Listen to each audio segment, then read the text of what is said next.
You gave them every chance to win. If you look at this in slow motion, you can see Caitlin Clark clearly smiling in confusion, smiling in, did that really just happen? Smiling in, you slide W. And she says, she points at the other team, you gave them every chance to win. Oh, goodness gracious. Caitlin Clark, she's chomping at the bits to start talking to these referees during the game. Did a single WNBA player get away with the dirtiest hit of the season, only to be taken out by a force far more powerful than the league itself? One moment, Bria Hartley was at the center of a raging firestorm, accused of deliberately injuring star player Sophie Cunningham and ending her season. A viral photograph captured her with a smug smirk on her face as Cunningham writhed in agony on the court. Fans were demanding her suspension, media outlets were calling for justice, and an entire fan base was crying foul. But what happened next was a shocking twist that no one, not even her harshest critics, could have predicted. The very player accused of a dirty, season-ending hit was suddenly out for the season herself, under bizarrely similar circumstances. Was it just a freak coincidence, or was this the universe serving up a cold, swift, and undeniable dose of instant karma? This is kind of where everything started at with Sydney Colson. So this is the timeline here. Let me get this pulled up here. This is interesting. I didn't know she said all that today. Okay, this is interesting here. She started off last night by saying at a certain point in the league's existence, I'm going to need for Kelsey Mitchell to get the same whistle as each other stars. The way she gets assaulted is insane, actually. And I've considered roping my sister in it to have office purse charges. The play itself was brutal, unfolding in a chaotic split second that would have devastating consequences.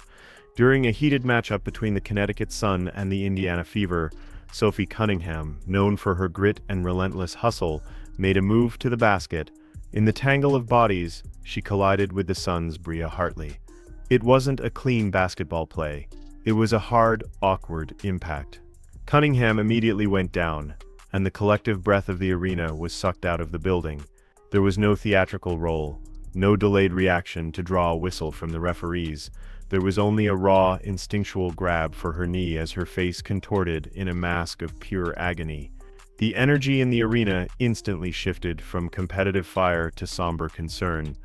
Teammates rushed to her side, trainers sprinted onto the court, and a heavy hush fell over the crowd. Paying you, ref. Who you betting on? And mind you, there was some problems going on with the shot clock throughout the game. But man, there is no way. Right at the end of the game, you should be on top of it. You telling me you're not paying attention to when some hands touch that ball? Come on, man. And then to reward them with the timeout, like, fam, that's crazy work. Look, Caitlin Clark, like, what is going on here? She's like, no. Look, Caitlin ready to run the floor, fam. This wasn't a player just shaking off a hard fall. This was something far more serious. Sophie's reaction told the entire story, a gut-wrenching mix of shock and excruciating pain. She didn't even attempt to put weight on her leg, as she was carefully helped off the floor by medical staff and guided straight to the locker room. Everyone watching, both in the arena and at home, knew her season was likely over. It was a gut punch to the Indiana Fever and their fans, who had watched Sophie become the heart and soul of their team's tough-as-nails identity. But the injury itself, as severe as it was, wasn't what would turn this single moment into a league-wide scandal. The true controversy came from what the cameras caught in the moments that followed, a single image that would pour gasoline on an already raging fire. For this guy right here, I think his name is like Agun Agazi, because it sure seemed like he did not want to let the Fever take away this win, making the last 1.9 seconds last almost 5 minutes. He was just like letting them call a reset timeout, and then he was like, no, it's a foul. But I think the worst part about that 1.9 seconds was when 0.4 seconds was left on the clock, And Kelsey Mitchell was at the free throw line. She was trying to miss on purpose because that takes time off of the clock, because if she would have made it in, they would have been able to inbound and possibly do a tip in. But this guy allowed a reset timeout. When do you allow a reset timeout with 0.4 seconds? With Sophie Cunningham still down on the hardwood, her season hanging precariously in the balance, a photograph surfaced that would come to define the entire incident. It showed Bria Hartley just feet away from the injured player, with a distinct smirk on her face. It wasn't an ambiguous expression. It was a clear, unmistakable grin, a malevolent look that to thousands of outraged fans screamed malicious intent. The image spread like wildfire across social media platforms. Within minutes, it was everywhere, and the conversation was no longer about a physical basketball play. It became a referendum on sportsmanship, character, and whether one player could actually take pleasure in another's pain. That's what everybody saw in that game. Like, it didn't really matter what was going on. We all knew what was happening. We all knew what was happening there. And the game was being given.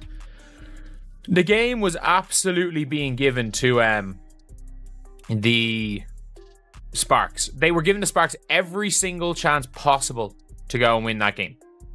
Even though realistically, did they deserve to win that game? Hell no.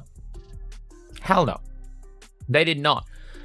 And I mean that. They did not deserve to win that game. That single frame became Exhibit A in the court of public opinion. It was visceral, it was damning, and it was all the proof anyone needed. Fans argued passionately that no athlete reacts with a smile if an injury they were involved in was accidental. The photo said more than any carefully crafted apology or press release ever could, and it permanently locked in a single powerful narrative. This was a deliberate, dirty hit from a player who enjoyed the outcome. Even when Sophie herself later tried to downplay the incident and defend Hartley, her words were completely drowned out by the sheer power of that one damning image. The perception had become the reality, and in the eyes of the public, Bria Hartley was now the undisputed villain of the WNBA season. But for those who had been paying close attention, this shocking moment felt less like an anomaly and more like the inevitable climax of a disturbing pattern. But Kelsey Mitchell's whistle last night was horrific. And Kelsey drove to the basket a lot. She is the type of person that just like goes through a lot of defenders, and she wasn't getting a call. This really was not her game. She was not hitting it from the three whatsoever, but everyone is entitled to having a bad game here and there. And I think she was kind of due for one because of the tear that she's been on lately. Even Sid Colson took to Twitter to talk about it, saying, The outrage over the smirk hit with the force of a tidal wave precisely because this wasn't an isolated incident. For fans who had been following the league closely, it was just the latest chapter in a growing list of questionable plays involving Bria Hartley. The receipts were piling up, painting a clear picture of a player who consistently played on the edge and frequently crossed the line.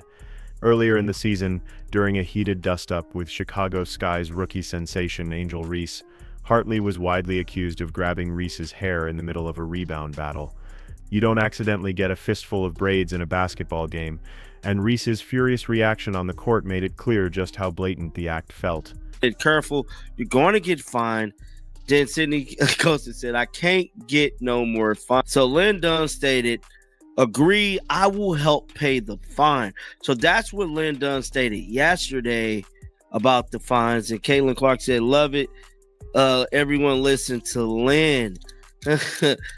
So it's definitely a lot of exchange going back and forth there. That's crazy. Not long after that, she was involved in another highly physical confrontation, this time with Rebecca Allen, that had fans once again pointing their fingers and calling her out for reckless play. But perhaps the most damning piece of evidence came from Hartley's own social media activity. In the aftermath of the Sophie Cunningham incident, she was caught liking an Instagram post that sarcastically praised her consistency for always being at the scene of the crime when it came to these altercations.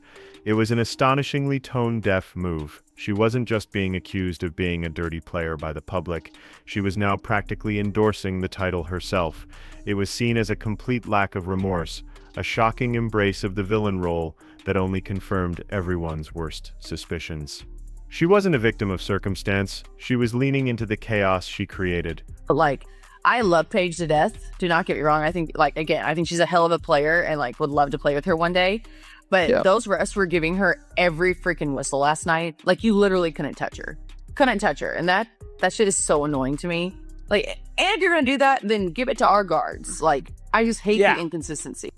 Like, when whistles are player focused, that's like, I mean, I think that's a huge problem. But then again, like, I don't know what sport that doesn't exist. But she's a rookie. She shouldn't get whistles as a rookie. With a reputation like that, the public outcry was deafening, and it was no longer aimed solely at Bria Hartley. Fans, commentators, and, most powerfully, Sophie Cunningham's own family, directed their collective fury at the WNBA itself for its perceived inaction. Sophie's sister Lindsay and her mother Paula went public with their raw frustration, and they did not hold back.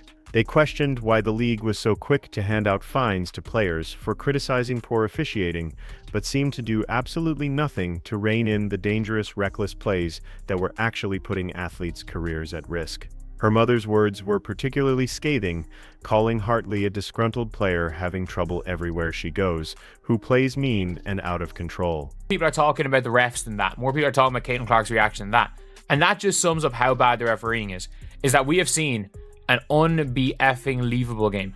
We have seen an unbelievable game. A game where you're like, okay, maybe, just maybe, the Fever have not even just maybe, the Fever put themselves in a great position. They put themselves in a great position to succeed. But now you're looking and you're like, what do people remember from this game? Caitlin Clark having to be restrained by her team. This family's fury perfectly matched the sentiment of thousands of fans who saw a league that was consistently failing to protect its own stars. The hypocrisy was glaring and impossible to ignore. Sophie herself had been fined earlier in the season for simply speaking her mind about the referees, yet Hartley was facing zero consequences for a growing highlight reel of questionable actions. The calls for a suspension grew louder with every passing hour. The pressure was mounting on the WNBA to finally step in, make a statement, and send a clear message that this kind of play would not be tolerated. But before the league office could even draft a ruling, fate intervened and delivered a shocking verdict of its own. Please tell me y'all saw Caitlin Clark, the GOAT. Y'all saw Caitlin Clark crash out on the bald head ref last night. Please tell me y'all saw this. And she had Caitlin Clark spazzed on the referee last night. And I'm not mad about it. I see a lot of the haters talking about, oh, she be doing too much with the man. Mind your business. You are not in a GOAT's place, so stay out of a GOAT's business, okay? It's that simple. The officiating was awful last night. I don't know what was going on in that Los Angeles Sparks Indiana Fever game. Just as the demands for punishment reached a fever pitch, the Connecticut Sun dropped a bombshell announcement that completely upended the entire narrative. In a short, stunning press release, the team confirmed that Bria Hartley would miss the remainder of the season. But it wasn't because of a suspension handed down by the league. It was because of an injury. In a twist of fate so bizarre it felt scripted, the team announced that Hartley had suffered a meniscus tear in her right knee, and the detail that made everyone's jaw drop, the injury was sustained during a team practice. It was this dude right here. And from what I've seen, the man has been a part of controversial calls all year. He's been a part of it all year, man. Oh my goodness. What was his name? Jack, what you say? Agan Abazi. Agan Abazi, man. This man is diabolical work to the WNBA. He's betting. Somebody get the shame bell. Ding, ding, shame. The timing was almost supernatural. Sophie Cunningham had just been officially ruled out with a torn MCL in her knee, a devastating blow to her and the Indiana Fever. Now, the very player at the center of that controversy, the one accused of causing that injury, was sidelined with her own severe knee injury. Both players out for the year, both facing a long, grueling road to recovery. The parallels were too perfect, too direct to be ignored, and fans wasted no time connecting the dots. Coincidence? Many didn't think so. The news was met with a mix of shock, disbelief, and, for many, a dark sense of humor.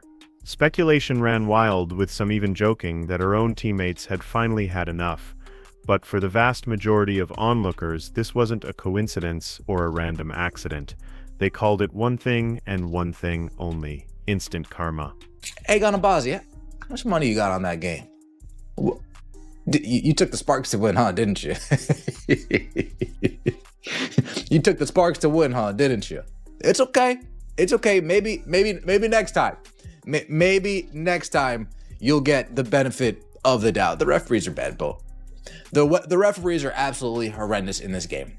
There's no other way to call it for what it is. The referees are abysmal.